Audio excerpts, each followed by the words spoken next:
Hey folks, welcome back. Today we're going to look at one of the lovely supplements for the Cypher System role-playing game for Multicook Games.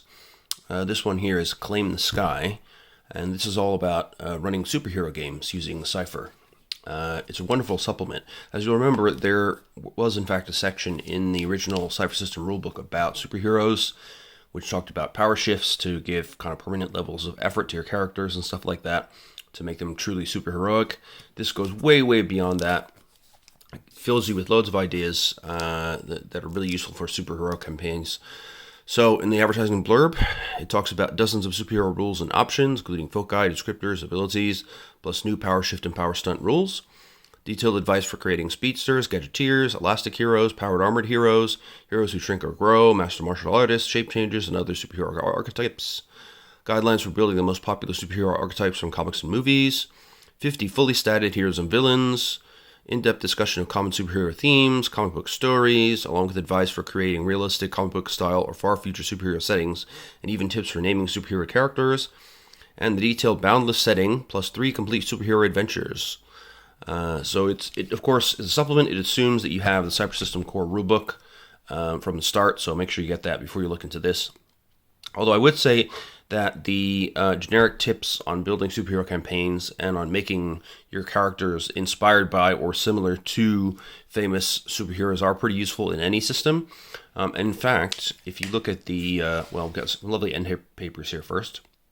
This is an illustration from later in the book.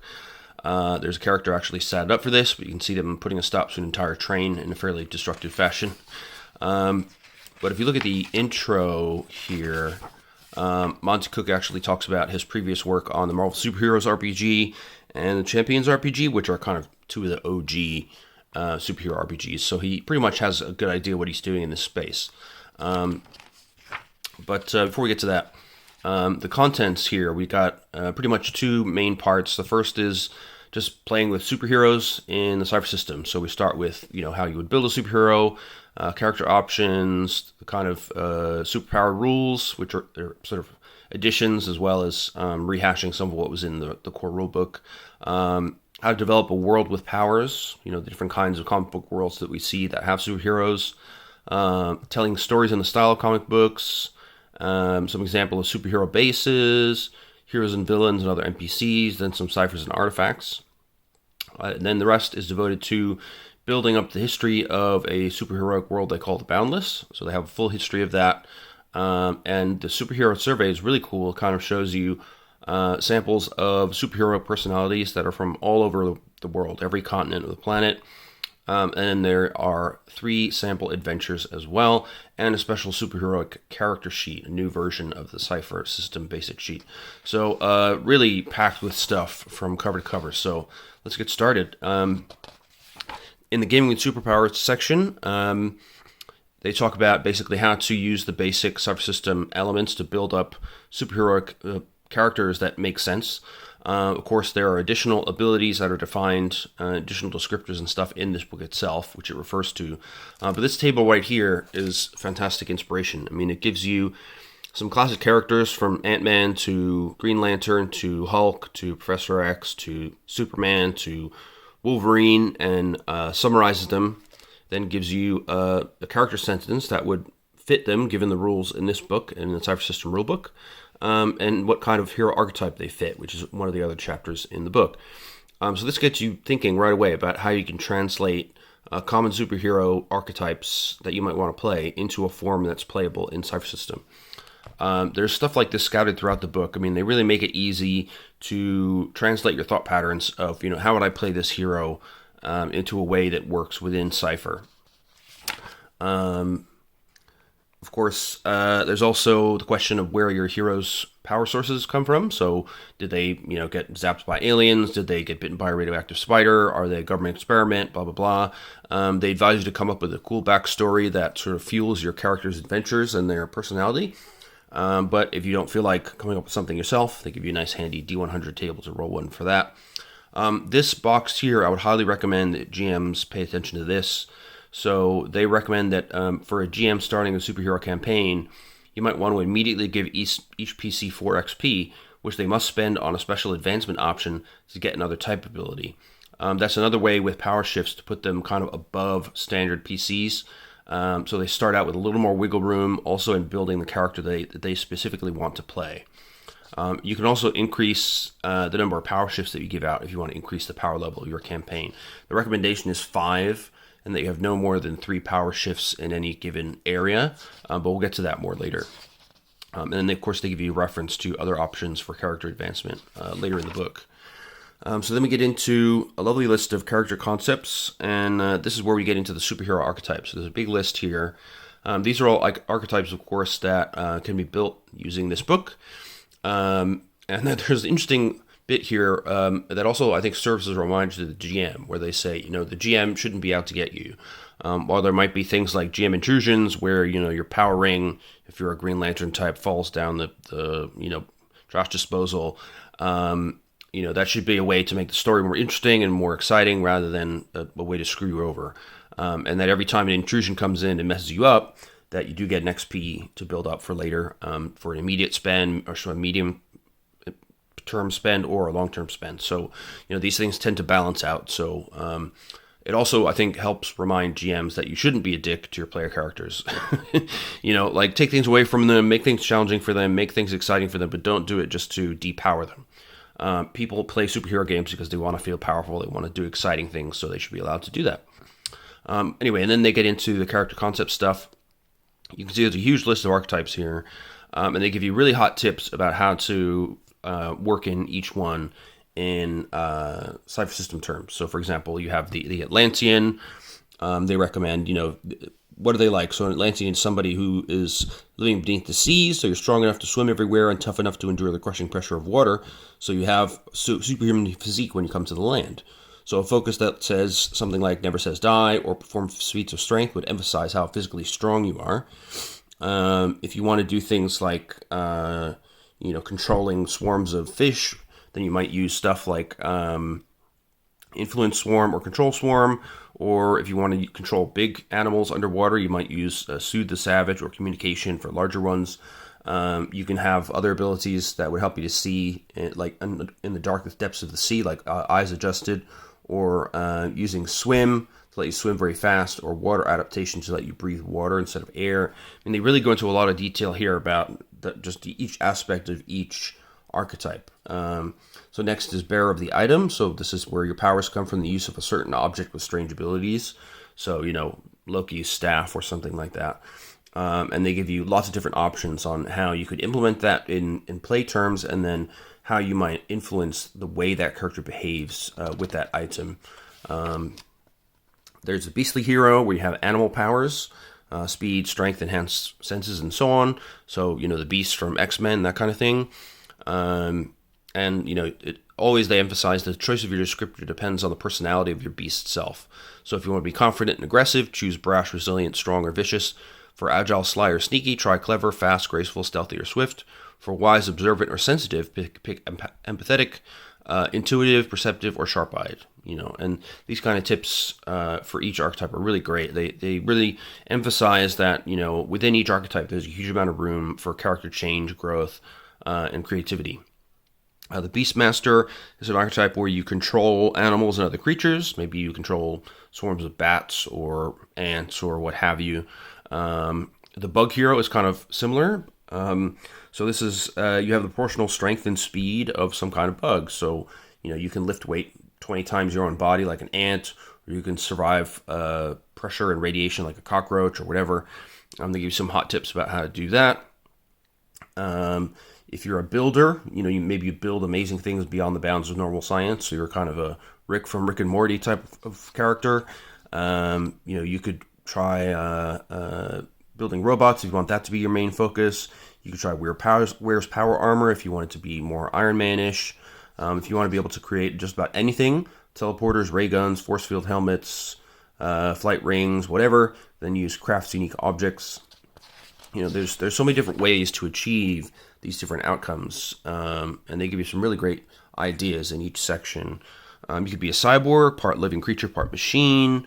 And then there's a sidebar here about being a tinkerer versus being a gadgeteer, or an inventor rather. So an inventor is a character who create long-lasting pieces of equipment that they use a lot.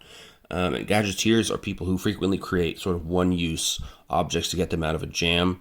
So in game terms, long-lasting pieces of equipment are either part of your superpowers, and you use pull points to use them, or they're artifacts and have a depletion stat, whereas single-use devices are manifest ciphers. So those are, standard object ciphers as you would see in Numenera or something like that. So if your hero crafts items, think about whether you're going to be an inventor, a gadgeteer, or a mix of the two.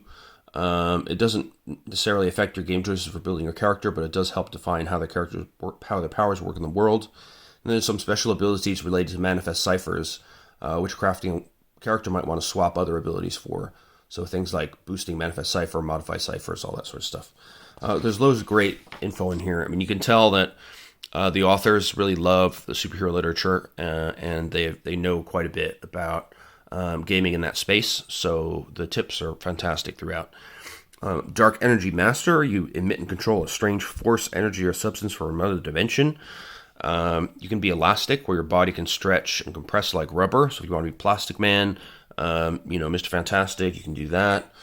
Energy Master is a pretty common one. So you manipulate energy. Could be sound, fire, electricity, cold, whatever. There are various different ways of doing that. So you can use, bears a halo of fire if you're a fire person, or blazes with radiance. For cold, you could pick wears a sheen of ice as your focus. For electricity, you'll want rides the lightning. For sound, you can use thunders. You could also use controls gravity or employs magnetism. Always, there's tons of options that can cover a huge breadth and gamut of superheroes in that category of archetype. You might be a hero with extra limbs. You've got a set of tentacles, robotic tentacles specifically, so Dr. Octopus maybe. Animated hair or prehensile vines. Of course, there are ways to do that.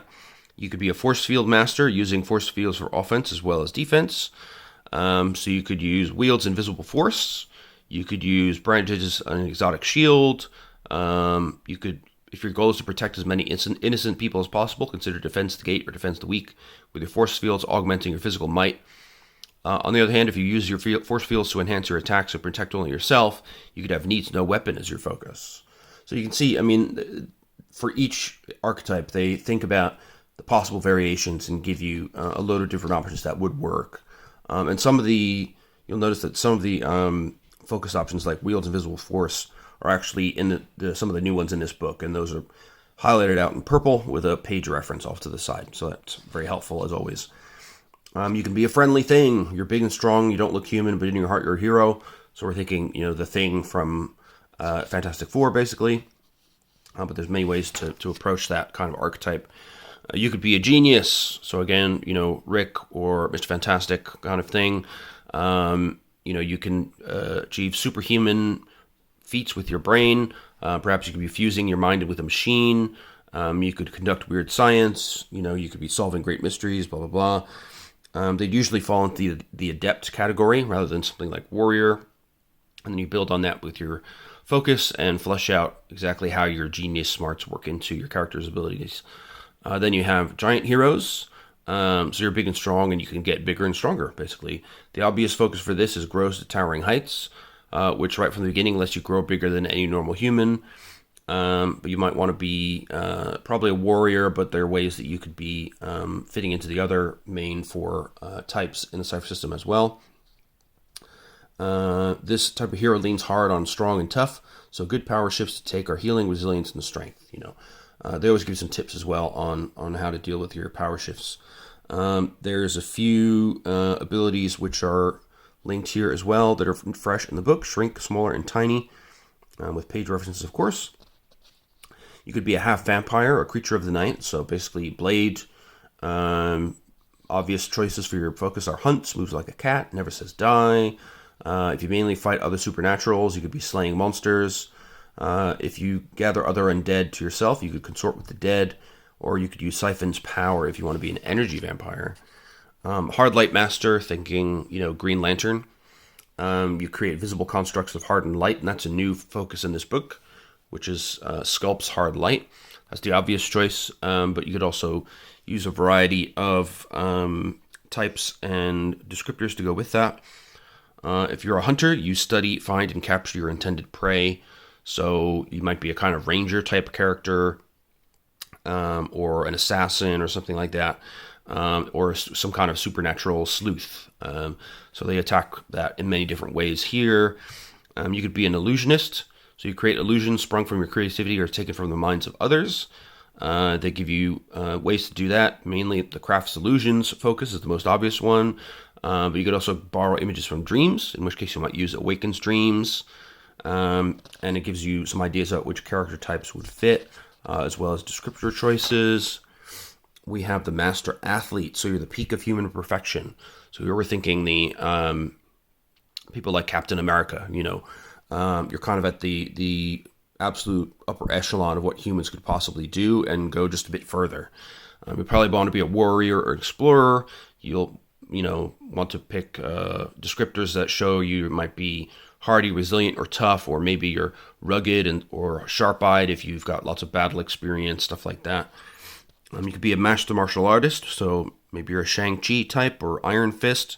Of course, there are many, many ways to attack that using different types that are offered in the Cypher System. The Mentalist is using various mental powers. You're a telepath, psychic, enchanter, or something like that. So you could do commanding mental powers as your main focus. That's the most obvious one. If you're a clairvoyant, you're doing remote viewing and stuff like that, you could use Sees Beyond. If you can send your mind and soul out of your body, you could choose Separate Mind from Body. You could shepherd spirits as well if you try to speak with spirits of the dead. If you have psychic links to animals, you could do Control Beasts or Masters to Swarm. There's so many different types of mentalist characters, so they give you a lot of options for this one. The Multiplier, this is always a tough one for the GM. Just make sure to note that. So this is where you have this versatile ability to be in multiple places at once. So, of course, you can do the exist in two places at once focus, but you can also do multiplier characters using stuff like building robots, consorting with the dead, is idolized by millions, or keeps a magic ally, or even wields two weapons at once, although you'd need creative explanations for how your abilities recreate copies of you. So there might be robot duplicates of you, zombies, fans that cosplay you and join you. If your multiples are good in combat, then you'll use a warrior style. But if you used your multiples to go places and learn skills, then you might be an explorer. If you used it to have insight about how to interact and influence people, be a speaker. There are many different ways to build a multiplier character that would have different life experiences. There's an interesting bit in here as well about, if you've experienced multiple deaths of your other selves, that could have a serious impact on your personality. So depending on how gritty your setting is, you might want to think about your descriptors being either kind of resilient and strong-willed if you become used to it, or if it really has had too many shared traumatic experiences from your duplicates, maybe you become craven, doomed, or even mad. And there's loads of nice touches like that throughout these archetype descriptors. You could be a nature master. You're attuned with nature and the natural world, storms, plants, or both. So Speaks for the Land would be a connection to the nature and environment. Touches the Sky would allow you to control the air and weather.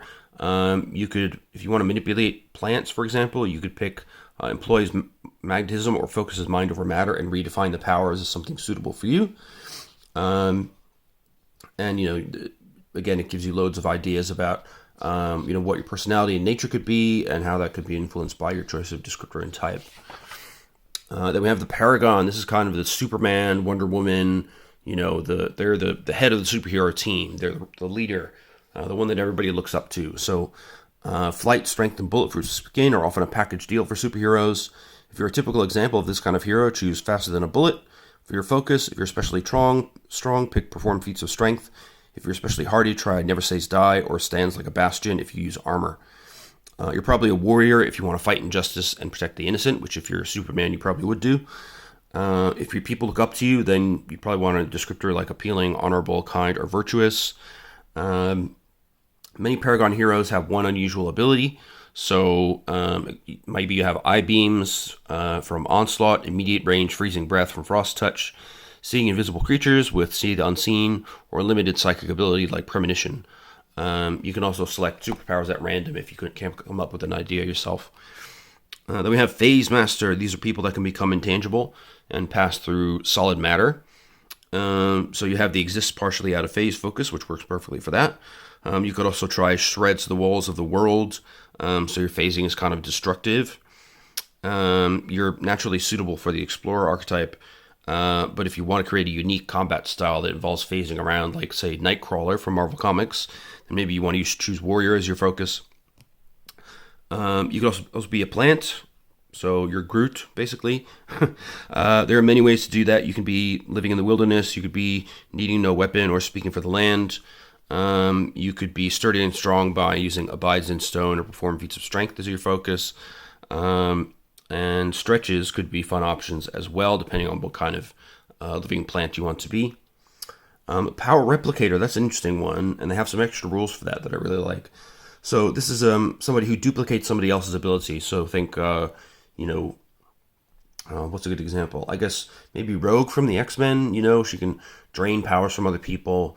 So there are various ways to do that, and they've created a new focus actually in the game called Copy Superpowers, which allows you to do that. Then they've got a really good variant rule for power duplicators. So basically, the GM could say that, okay, in our game, everybody has 5 or 6 shifts, say 5. For you, as a power replicator, 2 of those shifts are permanent, and 3 of those are flex shifts. So when you absorb the powers of somebody else, say you touch a brick type of superhero like the Hulk, then you could reassign those 3 shifts that are flex shifts over to Might, for example, and become super strong. I think that's a fantastic idea. Really gives you the flexibility and the feeling that you would want to get as a power replicator. So if you're going to have that kind of character in your campaign, I definitely recommend using that variant rule. It's a very, very good idea. You could have a power armor hero. There's obviously a White Wearer's power armor focus already, so you can just use that. But this is basically your Iron Man type of hero, Iron Man, War Machine, etc. You could be a rage monster, so when you get mad, you get strong. That's your Hulk archetype. Various ways to do that. You could turn into an uncontrollable monster at a certain point, so that would be Howls at the Moon. Your obvious choice would be performs feats of strength, but that's not as much tied to your emotional state. If you wanted to use that, but then have impulsive or clumsy aspect to your personality, you could use that for your descriptor. Then you could have a robot, so you're an intelligent machine with built-in components that do amazing things.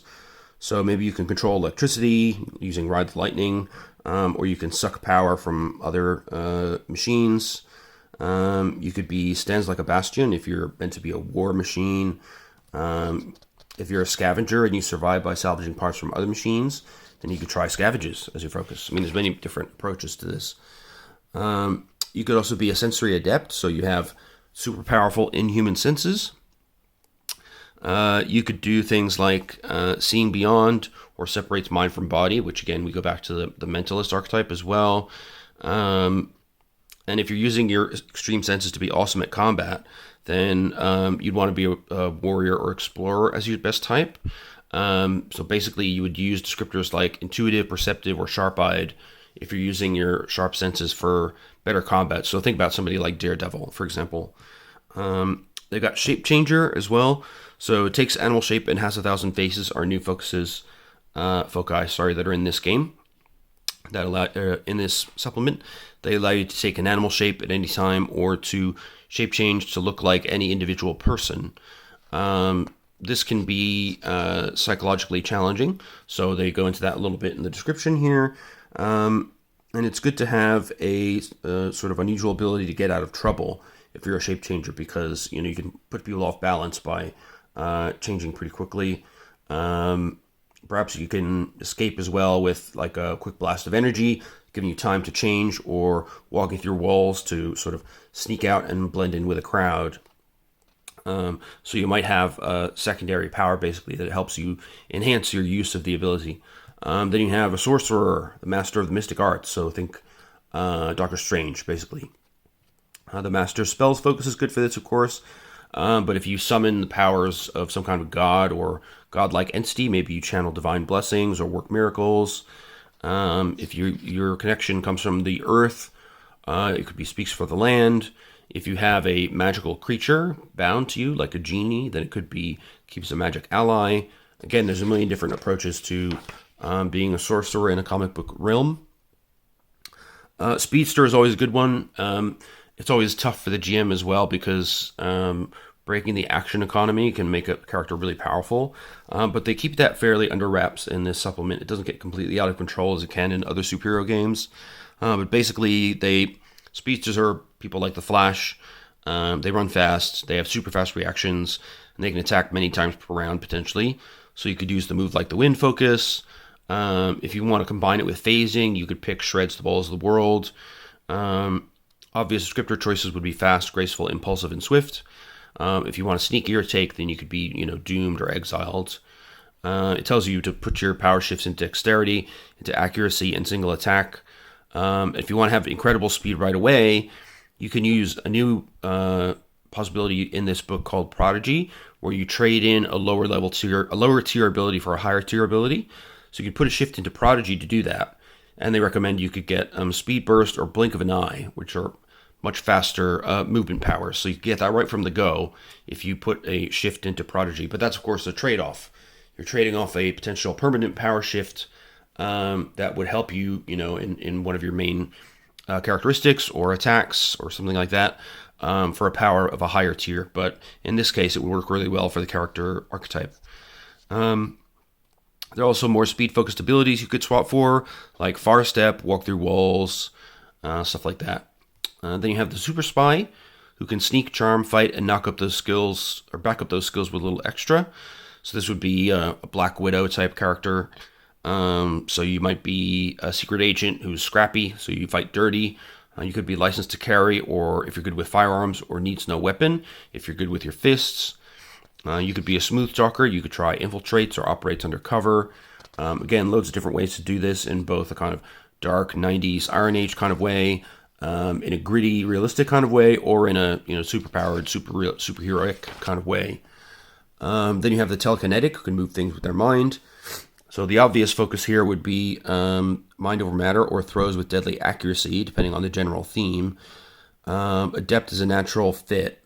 But one thing they point out is that if you want to have the power of telekinesis right off the bat, like specifically, then you would need to use the Prodigy aspect again to kind of jump into tier 2 and pick up telekinesis. They note that in the sidebar over here.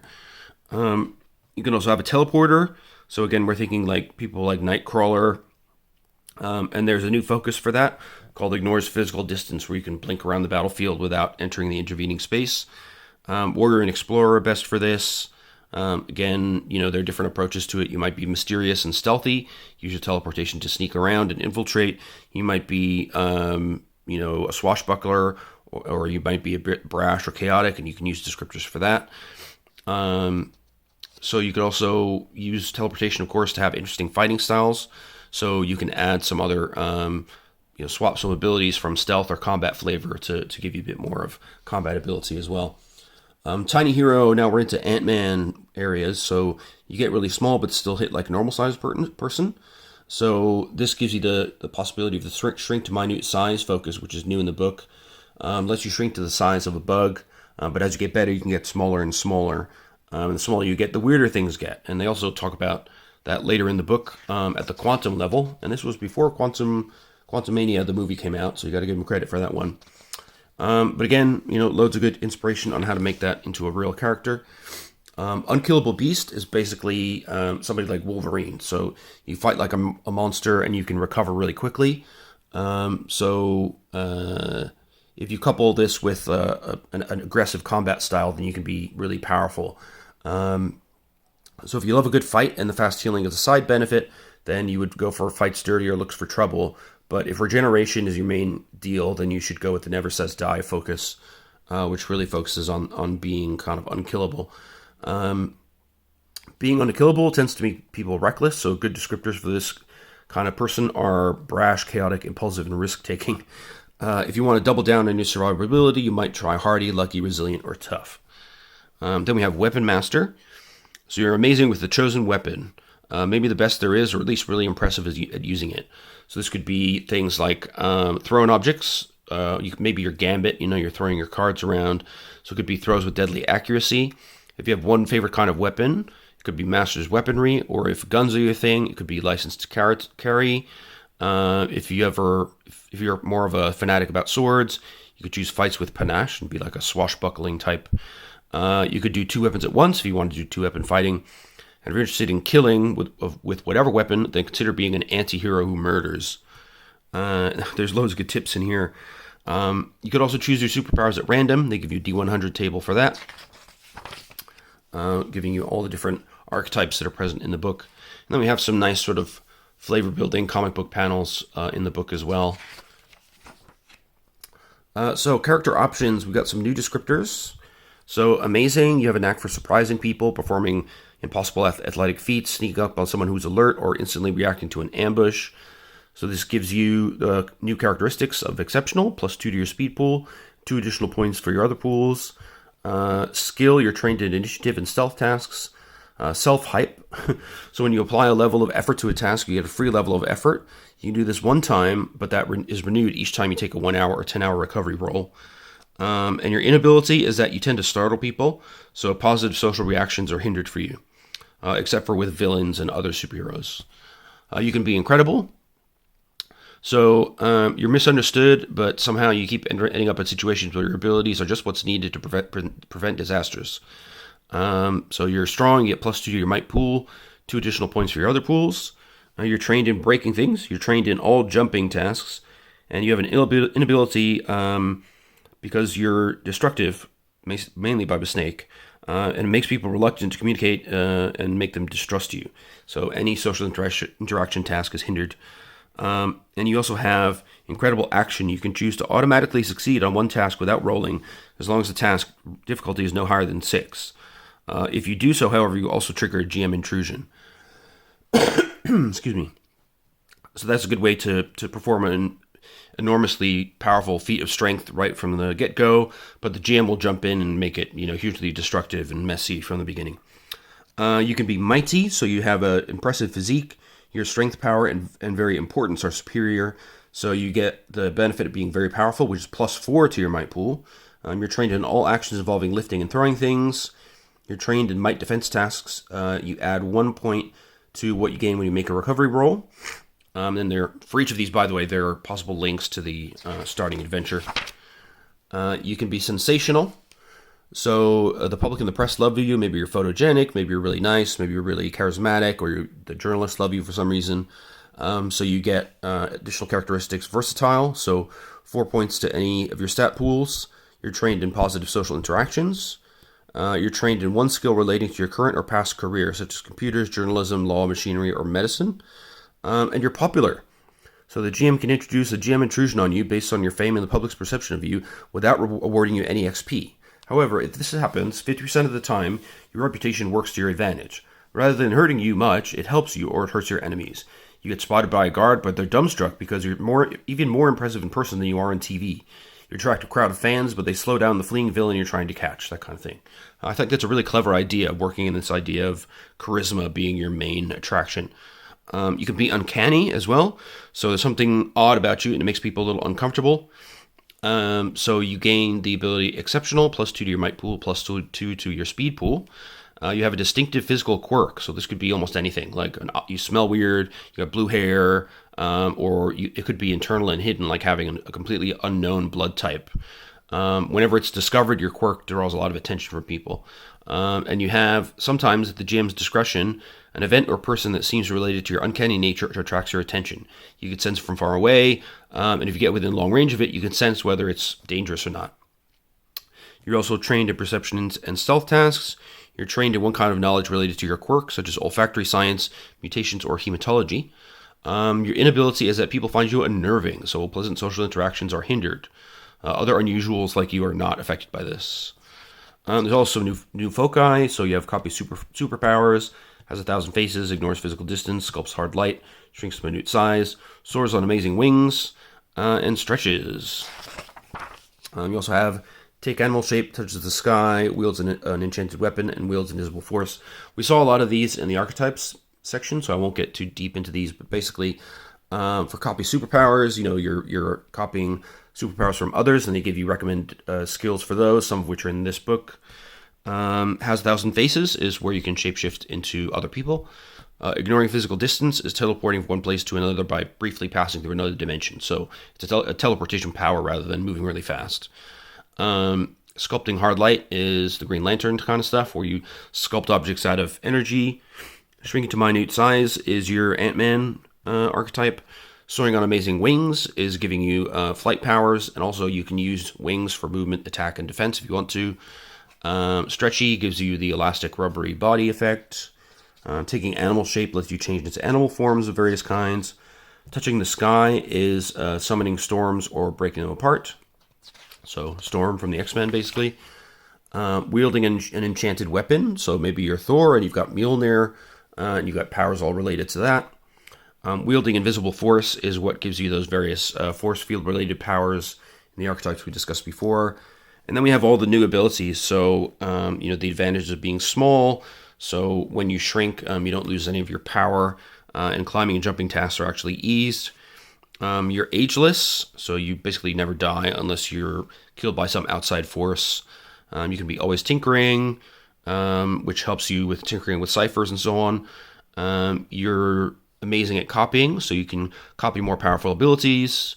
You can get amazing leap, spending 2 might points. Animal scrying, so you know the general location of an animal that's friendly towards you within 1 mile. You can sense through its senses for up to 10 minutes. And then there's the animal shape, which goes into quite a bit of detail here. We've got an automatic glow, so if you create hard light objects, those objects shed light, illuminating everything in immediate range. And whenever you want, you can get your body to do the same thing.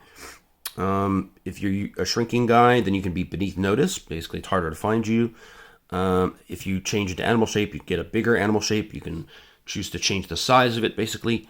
You can morph your body. So this is if you're one of the 1,000 faces types. Then there are some minor abilities you can get from your animal forms as well. So they give you some examples. Like if you turn into a Deinonychus, you get a skill in perception and you become fast, and then it clarifies what some of these abilities might mean. So if you turn into a snake with venom, you would get climbing and venom skills. And the animal is poisonous through a bite, inflicting 1 additional point of damage. So pretty cool stuff if you want to try and come up with a transforming hero.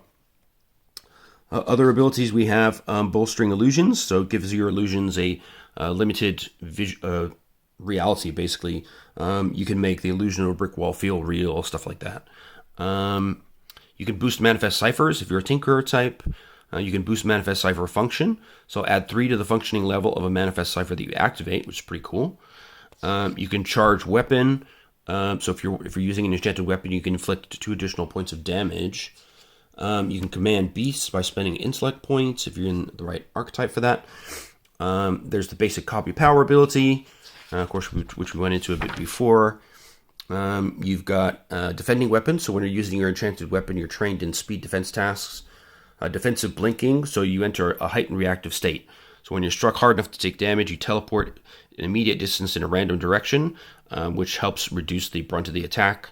And your speed defense rolls are eased for 1 minute. Dimensional squeeze, you can get through tiny barriers by kind of squeezing through an intervening transitional dimension. You can apply your shape-shifting abilities to others if you have disguise others. You can have an elastic grip with your stretchy limbs if you're an elastic person. You can have enchanted movement with your enchanted weapon. So this is the thing like Thor spinning his hammer and then flying after it, that kind of thing. Enchanted weapon is the base power for that, of course. Flex weapon skill. So this is if you want to be a flexible attacker. At the beginning of each day, choose one type of attack: light bashing, light bladed, light ranged, medium bashing, medium bladed, medium range, etc., etc. For the rest of the day, you're trained in attacks using that type of weapon. You can't use this ability with an attack skill in which you're already trained to become specialized. As you know, if you become specialized, you ease the task by 2 rather than 1. Flight exertion. So by spending might or speed, you can fly a short distance on your round. If all you do is move on your round, then you can fly a long distance. You can gain a flying companion. You can create objects of harder light. So if you're a sculpts hard light person, the object you create could be 1 level higher than normal. Improved copying lets you copy more powerful abilities. In addition, for the normal option of using effort with copy power, if you apply one level of effort, you can choose a mid-tier ability that closely resembles that power. You can also have innate power. So when you choose either your might pool or your speed pool, when spending points to activate your focus abilities, you can spend points from this pool instead of your intellect pool. You can lend your animal shape to other people. You can teleport medium distances.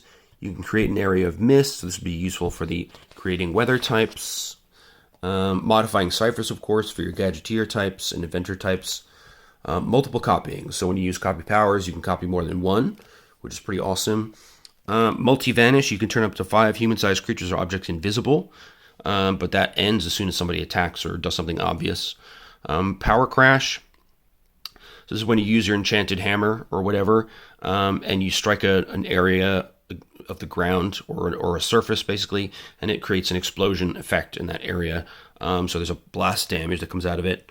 You have power memory, so you can use copy power and only need to have seen the ability used within the past day in order to copy it, which is pretty awesome.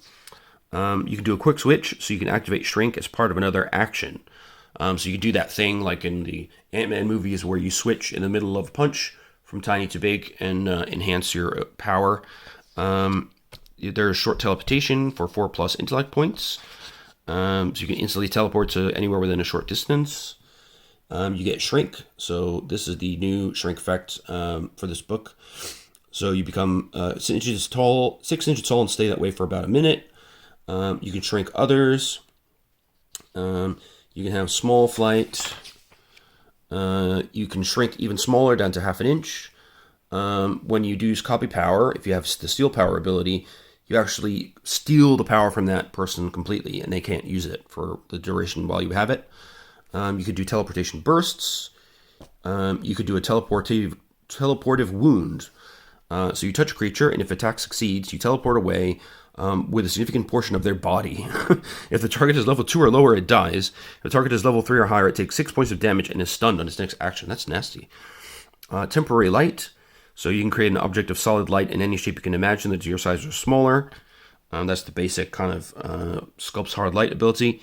You can throw your enchanted weapon, and it immediately flies back to you, whether it hits or misses. So that's Thor's Mjolnir again. Tiny. So when you shrink, you can shrink down to about 1/16 of an inch. And you can add 5 more temporary points to your speed pool.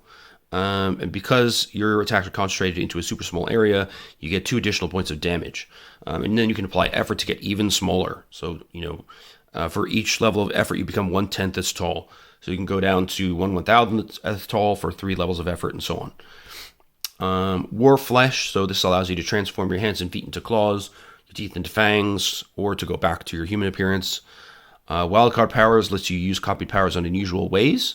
So you can do power stunts, which we talked about later in the book. And then there's a wing weapons ability, finally, if you're using the new wing-based power. So the superpowered rules, they're basically building up what were an optional rule in the Cypher System rulebook, giving that a little bit more flexibility and specificity. So typical superhero gets 5 power shifts, and they work like permanent levels of effort that are free and always active. And you can apply them to any of these areas. So accuracy, which would be all attack rolls, dexterity, which is movement stuff, flight, which is flying stuff, healing, which is recovery rolls, increased range, which is really useful. You can turn a touch range ability into short range, etc. You can apply them to intelligence, power, so that would be the effect of one specific character ability, including damage, but not attack rolls. You can use Prodigy, which I mentioned before, so you give up a lower tier ability to get a higher tier one, which is a really great one for getting exactly the character that you want to build. You can shift Resilience, which increases might, powers up your might defense rolls and armor. You can be a Savant, so you boost 2 specific skills, such as History, Perception, or Persuasion. You can boost your single attack, so your attack rolls and damage for one specific kind of attack, such as pistols, kicks, or thrusts, become empowered. Or you can boost strength, so everything involving strength, including jumping, dealing damage with melee or thrown weapons, but not attack rolls. For powers, shifts that affects task, each shift eases the task, applying 2 shifts eases by 2 steps, etc. It says the characters can assign their 5 power shifts as desired. Most characters should not be allowed to assign more than 3 to any one category. Once they are assigned, they should not change. However, characters can make a case for power shifts changing if there's a important character development that changes their powers. If your characters want to be able to gain power shifts during the course of the game, then you can allow them to do so by spending around 10 XP, which they say is appropriate. You can also start with more power shifts from the beginning. If you want PCs to be like cosmic level power, you might give them 8 shifts or something like that. Excuse me. Power stunts is when you push your power to an ability much farther than normal. So that's like, a fire-creating hero absorbing fire from a burning building, a telepathic hero communicating with a machine, a teleporter traveling to a whole other dimension, stuff like that. Basically, you can modify abilities on the fly, and modifying the powers works in a very similar way. So increasing range costs 1 pool point per range step increased. Increasing duration costs 1 pool point for 1 step. So for 1 minute to 10 minutes, from 10 minutes to an hour. Durations cannot be increased more than 1 step in this way. Modifying the area or other aspects is more difficult, so the GM will set the difficulty accordingly. So basically, if you're something within the spirit of the original ability itself, like, for example, using a self-only ability like Hover to give that to another creature, then you would use difficulty level of 4 for that. Or using teleportation to go to another dimension instead of the same dimension. You're still kind of in the same area, basically, but it's just a little bit more powerful. A formidable difficulty of 7 would be when, it's still similar to the description or intent of the ability, but you're fundamentally changing its nature. So, using your hover abilities to make an opponent crash into the ceiling, using Shroud of Flame to absorb fire, using Minor Illusion to reveal invisible opponents, stuff like that. Impossible would be you're trying to use an ability to do something that has nothing at all to do with the original ability. Then you can make these permanent as well. So once you perform the same difficult, formidable, or impossible power stunt a few times, a character can spend 2 XP to be able to perform that power stunt whenever they want. The GM will decide how often you need to do it, but what they recommend is that 3 successful attempts over at least 3 separate sessions would be a good guideline. Plus some downtime to represent kind of mastering that variation. So once you've done that, then you can do that power stunt anytime you want, and you sort of permanently modify your ability. So they use the example of the hero Hammermind. She created a power stunt to do 2 hindered attacks instead of 1 single strong attack. And after she's done it 3 times, she spends 2 XP and modifies her onslaught ability so that she can make 2 hindered attacks instead of 1 normal attack. So that does not count as a step of character advancement. But it might be the reason to take a character arc like New Discovery, Transformation, or Uncover a Secret. Then next we get into the idea of superheroes being able to achieve far more than regular people. So the normal difficulty range of tasks in Cypher is, of course, 1 to 10. In the superheroic variant, we're going from 1 to 15. So they give you examples of difficulties at 4, 9, 10, and then 11, 12, 13, 14, 15. And then some modifiers that apply to different circumstances as well. So the example here is a lifting task. So at level 15, you're lifting a space shuttle, a single-story house, or a passenger train car, or a tank or something. Do the same again for feats of speed. So if you're at difficulty 15 for speed, you're moving 2 miles in 1 action, so an effective speed of Mach 2. Now, I do think the examples are perhaps a little bit conservative, given that, when you look at the real high-level heroes like Justice League or something like that, I mean, the speedsters can move incredibly fast. Superman can fly faster than light, etc. So I wonder if there's not room for a follow-up supplement like they did in Mutants and Masterminds, where you have cosmic-level heroes, where difficulties go up to 20 and, you have FTL speed and stuff like that. Maybe that's a bit too much to hope for, but I'd love to see something like that. They also give you some hot tips here on how you can use optional rules to make things more interesting. So if you want a Hulk-like character to have tremendous leaps beyond what the jumping rules allow in default Cypher, then you could say that any characters that basically you get 1 free power shift in strength, they also get the benefit of free level effort for each strength shift. So basically, it increases their strength double the normal amount. So, you could have this optional rule, and then a character with 5 strength shifts would get 10 free levels of effort on jump tasks instead of 5. So that would allow them to do a 15-foot standing jump as a difficulty 1 task, or a 40-foot running jump as difficulty 5. and that seems more appropriate for somebody like the Hulk who can leap across cities and stuff like that. Then you talk about more powerful creatures. So, of course, if you have difficulty tasks up to 15, then it stands to reason you would have creatures that could have levels up to 15. So they give some examples of those. At 14, we're getting to like archangels, multidimensional sorcerers. And at 15, we're getting to things like, Odin or moon-sized space monsters. There's some interesting ideas here about modifying high-tech devices. There are rules for that in Cypher, but they could take a long time as well. So there gives some optional rules on how to make modifications a bit quicker. It could be that if they're changing their own weapon or device, it's much faster. That'll ease the task.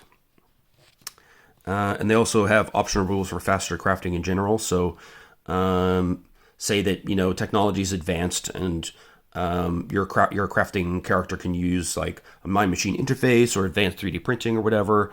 Then under those conditions, you would reduce the crafting time by 3 or 4 steps. So they go much, much faster. Then there's this really great section about how to build your world up for superheroic gameplay. So it talks about building blocks. Typical stuff you'll see in comics are, are there aliens? Are there bizarre alternate dimensions? Are there alternate Earths and stuff like that? Or dimensions full of hell demons or prison dimensions or pocket dimensions, like where you might stow super villains who go too far. Do you have cosmic entities that meddle with things? Do you have gods like, in the Marvel Universe, you have the whole Norse pantheon, right? And they're actually, they're more superheroes than they are actual gods, but their powers are strong enough that they are worshipped as gods by mortals. How long have superheroes been a thing? Were they pre-World War II? Is there a recent change in reality and people are just getting used to it? That could really affect your setting. Are there immortals in your world? Like, are there creatures that never die? Have they been superheroes since, thousands of years ago? Are there lost civilizations like Atlantis, Lemuria, Mu? Are they like humans? Are they different from humans? Are they a threat? Are they a part of society? Is there magic in your worlds? If so, how does it work? Are there certain things that magic can do that other things can't do? Then, do you have mutants in your world? Is that a source of power? How are mutants treated by society? Then the idea of parallel Earths, which is very common in comics. How many are there? Is it an infinite variety? Could you find counterparts of yourself of all different types? How does that work in your cosmology, basically? Are there lost worlds where there's dinosaurs from millions of years ago, and do dinosaurs and things like that come about from bizarre experiments? Do you have psychic powers? It stands to reason you probably would if you have all these other superhero powers, because psychic powers are not really different from not any more crazy than flying around or shooting magic about. Interesting section here on small worlds. So when you shrink people down to the size of an amoeba, things start to get really strange. Already, when you get down below the scale of an atom, then there might be a whole microcosmos, as we see in the Ant-Man comics and movies. So it's cool that they kind of explicitly talk about that idea here. It could be that souls are a real thing. They're a real thing in Marvel because you have the things like the soul gem and stuff like that. So if you have souls, is that a way for life after death? Is it a way for your heroes to come back from the dead? Is the soul diminished in some way? Can it be drained by certain powers? Do you have supernatural creatures like vampires, werewolves, ghosts, poltergeists, etc.? Do you have super tech? Does that allow for space travel or teleportation gadgetry, stuff like that? Is time travel a thing? That could be very complicated for game masters, but do you have creatures that come from the past to the future? Can characters go to different futures? Or when they travel to the past, do they go to an alternate timeline, or is it the same timeline? Is it possible to change the past, or can you never change the past? There's lots of things to consider with that. Then for the overall setting, they give you tips on how to make something more realistic, how to make it very comic book style, where you're pretty much free to do whatever you want, or to set it in the far future, where you have kind of a golden future, almost Federation-like, where the Earth is advanced, you've got flying cars, you've got interstellar travel, you've got AI and robot citizens, maybe it's post-scarcity, you've got replicators and stuff like that. So your superheroes and villains will also have access to aliens, super technology, and all kinds of other stuff as well. Or it could be the opposite, where we're in the future, but it's gone really bad. So only isolated pockets of humanity survive, and they depend on their superheroic defenders to save them from the zombies or the AI, robot attacks or whatever. So again, loads of cool ideas. They even give you tips on character names. They should be evocative. They should be memorable. They talk about the legal issues of being a superhero vigilante, what to do with defeated villains. So do they go to a regular prison and break out immediately? Does it become an international incident where they get sort of, governments collaborating to keep them under control? Are there special super prisons made for supervillains? Or do they, cause interplanetary incidents? And in that case, what do you do with these dangerous conflicts? Do you send them to another dimension? Do you wall them off on a sort of prison planet? Tons of great ideas here. Then we get into the style of comic book storytelling. So your hero should have an origin story, some reason that they became who they are. Maybe they were born on another planet, like Superman. Maybe they were, bitten by a radioactive spider, like Spider-Man. But there should be a reason why they are who they are. And they talk about the advantages of team-ups. So one of the great things about superhero comics and games is the team-up, right? Somebody shows up you didn't expect, or a villain crosses over from another line of comics. You can do that with your games as well in the Cypher System. So it's also a good way to deal with missing players, right? You just have a kind of crossover moment where, a player who is filling in for just one night, they create a new character. That character shows up and helps the team out while the other one is incapacitated. And now they're part of the universe. They can come back anytime they want. You can also set up nemeses. You can set up guest stars and crossovers, as I was talking about earlier. And then you could use a comic style pacing as well. So divide your campaign into issues where you have kind of one main progression in the story, one big dialogue scene, maybe one big fight or action scene, and kind of one closer or investigation scene where you discover something new. And that would be your whole session. And that maps pretty well to a standard comic book issue. They also recommend that you kind of start in media res, like right in the middle of the action. Don't, take too long to get to the good stuff. Like, get the powers flinging, the people flying around and stuff exploding right away. Storytelling during action is a really important part of comic books. Spider-Man is notorious for always talking, right, while he's fighting. You could have things flipping around on you, so a hero might go rogue, a villain might go straight, or a character might be imprisoned in another dimension and has to find a way home.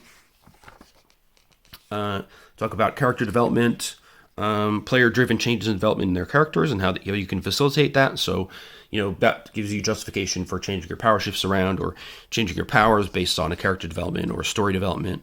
And make sure that, you have interweaving stories that challenge your heroes in multiple ways, because they are going to be so powerful that, maybe splitting them up against one, they have to fight back the villain at his base, but a part of the team has to go and, save the planet from the interdimensional firepower that he's directing at us or something like that. This can make these multiple story threads give the characters more stuff to do, makes the story feel bigger, and it also makes the challenge more interesting.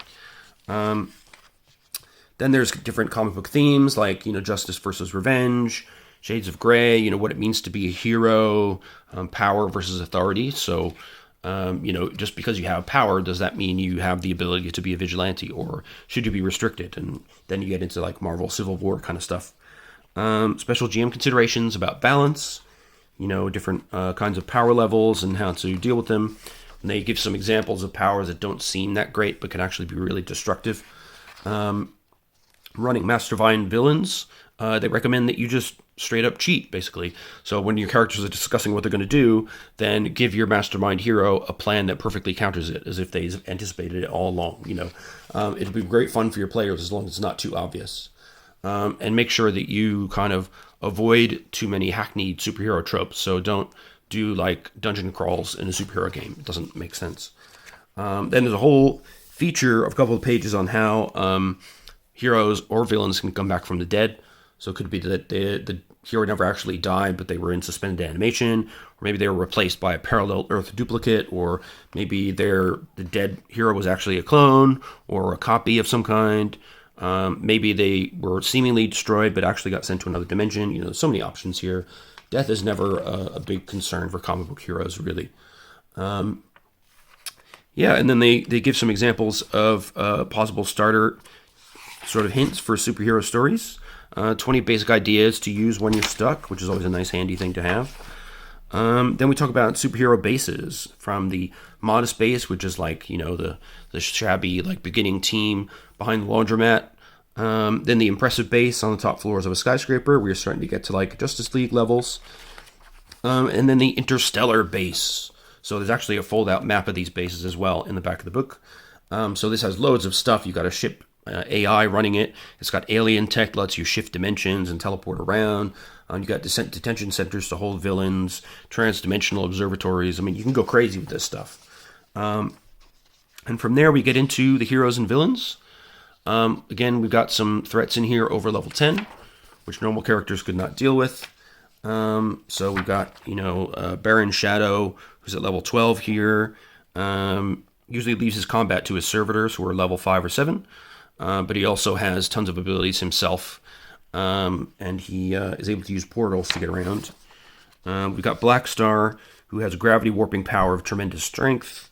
We've got Cataclysm, who's a cosmic entity at level 13. So basically, they're gigantic and extremely destructive. So be careful. Then we got some more street level guys. Your level 5 people like Dawnstar here, who wields energy. The Crimson Protector, who is a martial artist hero with special powers based on luck.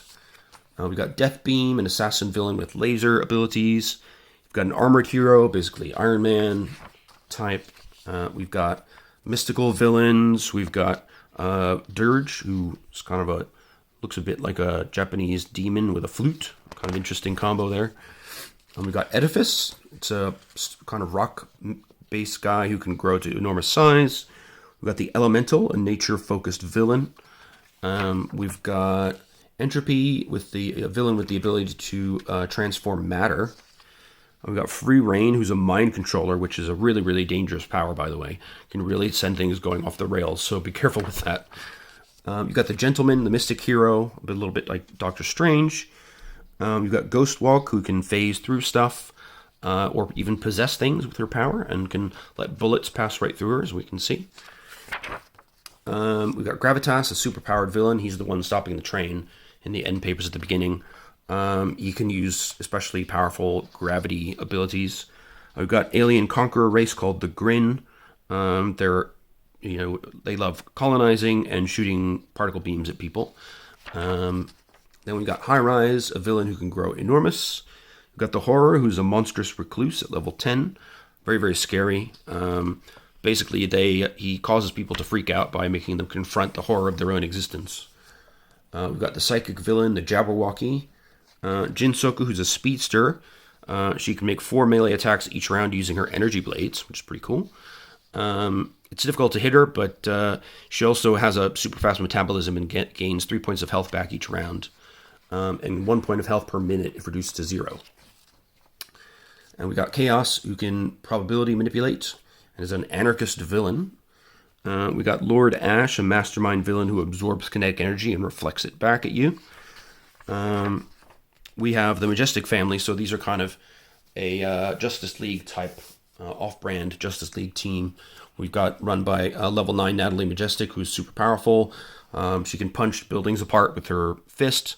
She's got enormous amounts of armor at 15. She's just super duper strong. We've got Jack Majestic, who has gravity-based attacks, given the power of flight, and he can pin targets to the ground, stuff like that, or create anti-gravity. We've got Ace Majestic, who's kind of the gadgeteer archetype, but he can do robotics as level 7, despite his level seeming a bit low. He uses long-range stun pistols and regains 15 health every round, because he's got so much cool equipment to kind of use to fix himself. Then we've got Olive Majestic. So she's an inventor as well. She does mechanical design, engineering, and gadgeteer tasks at level 9, even though she's only level 5. If she has time to prepare a material from her lab, she can create a device capable of almost anything, whether that's a cryonic cell to keep a villain on ice, a one-use domestic dimensional porter, a communicator to signal another star, and so on. And then we have some cool villains to fit against these guys. We have Malevolence, who can summon demons. Manslaughter, who can transform into weapons. Kind of cool. We have Midnight, a high-tech villain who uses gadgetry to spawn lots of weapons. We've got Minder, a tough psychic villain with telepathic abilities and precognition. And we've got the One, who is the omnipotent cosmic entity, kind of like Odin style here.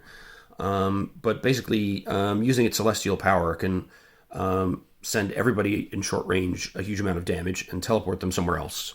Or it can create skyscraper-sized structures out of thin air. But it tends to use one of its level 8 kind of prisons to send mortals away. Or it can create a powerful entity at level 9 or some less powerful brutes at level 6.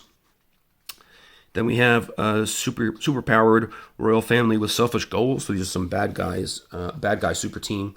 Got Lord Eswar from the House of Videsh. So he is potentially intangible.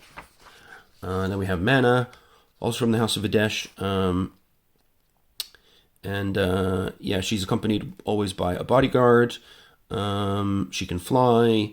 And she usually makes 2 chrono slaps as her action, aging each target's extremities, which inflicts speed damage. So she has time-based powers. Rai from the House of Videsh uses moisture in the air to create shields around himself, or he can release short-range cold blasts. Then we have Tausif. He can do matter manipulation and craft illusions, and the illusions seem quite pseudo-real due to his high abilities. Then we have Ruthless, a misunderstood outlaw hero. He has kind of tendrils, a bit Dr. Octopus-like. We have Shift, who can alter her senses. We have Strike, a villain with super speed, so he's a bad speedster. And he can do quite a bit of damage, doing 3 melee attacks each round. And he also has enhanced dexterity, so it's hard to land hits on him. They have the Silver Sentinel, classic Paragon type at level 12. So he's a loner superhero with force manipulation powers. He can travel interplanetary distances using his force to bend space-time. He can also do very powerful force blasts, do 20 points of damage. We have Singularity, who's a villainous interdimensional being. You can't really shoot things at it because it just refracts through this bent space-time. It can transport people to other dimensions. And the only things that's really affected by are trans-dimensional attacks of some type. We also have Sorrow, a cosmic interdimensional being who lives in the Castle Desolate. And this is a character based on causing sort of depression, fatigue, and basically sending people down the injury track by sort of burning their will to live away. And it's quite sort of mental harm, so they have a little trigger warning over here. Then we got the Time Traveler, the enigmatic explorer of time and space. Valor, the physically enhanced hero, more of a Captain America type. We have Vanta Black, who controls the darkness. So she can basically create darkness and cloak herself in it. We have Voltage, the electrically charged mastermind villain.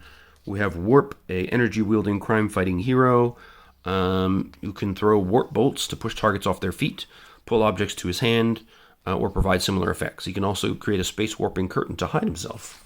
It's pretty cool. We got Whisper, who is able to see the future. So she's got psychic abilities, and she basically doesn't really attack. She tries to use her psychic abilities to sense things and help people. We've got the Worm, an oozy villain with a dangerous touch. Which his touch inflicts speed damage and sort of engulfs you in horrible goo.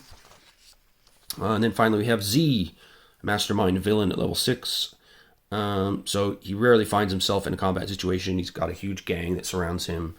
But he can fire a barrage of long-range micro-missiles that can attack up to 6 target at once. And attacks at level 9 with 15 points of damage. So look out for that. Then we just have a single page of artifacts and ciphers. Shift boosts and stunt boosts that are temporary. And then some examples of, space rings that allow you to travel through space without breathing and stuff like that. Then the rest of this is about the Boundless setting. So the background of how superheroes arose in this sample superhero setting, all the way through to modern times. And then we have this great global survey of key heroes throughout the countries of the world. Individual states and cities in the U.S., then other countries, Central and South America, Peru, Brazil, Germany, even Norway, Great Britain, Italy, with stats for all these people along the sides, of course. Then we get into Africa, Saudi Arabia, India, Australia, Morocco, Kenya. It's really great. Loads of ideas in here, but I don't want to spoil it all for you. So, and the rest is the 3 adventures, which I will just skip merrily past. And then you have the poster map of the villain base on one side, and a giant poster-sized version of the cover art on the other side. So, that's Claim the Sky. It's a fantastic book. I'm a big fan of superhero RPGs, so for me, this is an excellent use of the Cypher System. Strongly recommend it if you want to run superheroes in this game system. Even if not, it has a lot of great ideas for, structuring your narratives, building your heroes, all that kind of stuff. But I will also do comparisons at some point with the many other superhero RPGs I have on my shelf, so do look forward to that. Until that time, I'll cover a little bit more of the Cypher supplements I have. I did manage to get myself a copy of The Stars Are Fire, so I'll be looking at that one once that arrives as well, along with the other 2 supplements I showed you in the Cypher System Rulebook video. So, in the meantime, take care of yourselves, be well, and look forward to seeing you in the next video. All right, take care, and bye-bye.